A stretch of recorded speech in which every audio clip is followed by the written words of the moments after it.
তুমি সূৰ্য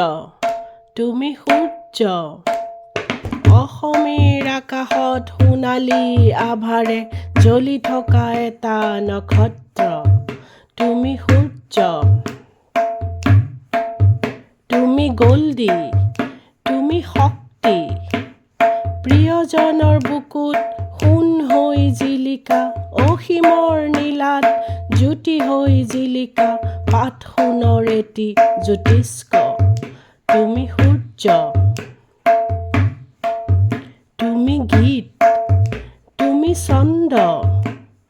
তোমাৰ শব্দই ইতিহাস ৰচে অবুধ প্ৰাণত চেতনা সিঁচে আৰ্তজনক হৃদয়ত থাপিলা নিজকে শেষ কৰি হাত আগবঢ়ালা